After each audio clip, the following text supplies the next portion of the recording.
Peggy 12.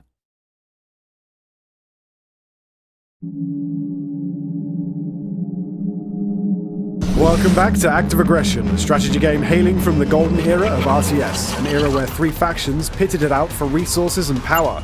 In this video, I'm going to introduce you to the US Army, one of three factions in Act of Aggression, each with their own strengths and weaknesses. Set in the near future, the US Army is strung out by multiple deployments all over the world.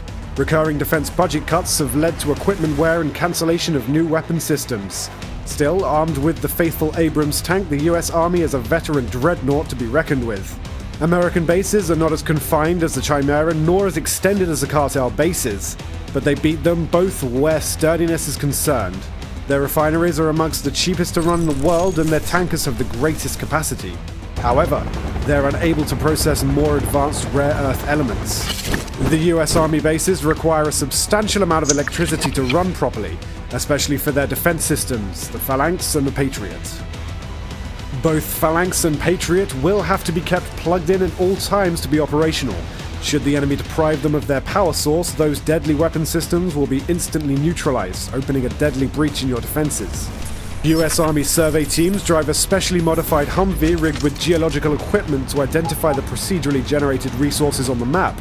They are fast and able to quickly cover vast areas and are armed with a heavy machine gun, which makes them capable of performing military scouting and engagement with enemy infantry. In its barracks, the US Army enjoys the largest selection of immediately available infantry units, cheap and well balanced. Riflemen, anti-tank, anti-air, and mortar teams are at your disposal. Most US Army units can be upgraded individually in their original buildings or by groups in some dedicated research buildings, logistics centers, and technical centers. Early, you'll decide to either deploy the light vehicle bay or the hospital, unlocking the ubiquitous Humvee for scouting and access to armored transport, or if choosing the hospital, medicalized helicopters to recover and treat the wounds of wounded soldiers. US Army units are experienced in their given roles and once upgraded are generally considered the best in their field.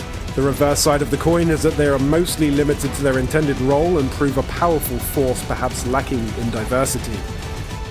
Next time, discover the Chimera, a UNO-funded peacekeeping force in Act of Aggression coming 2015.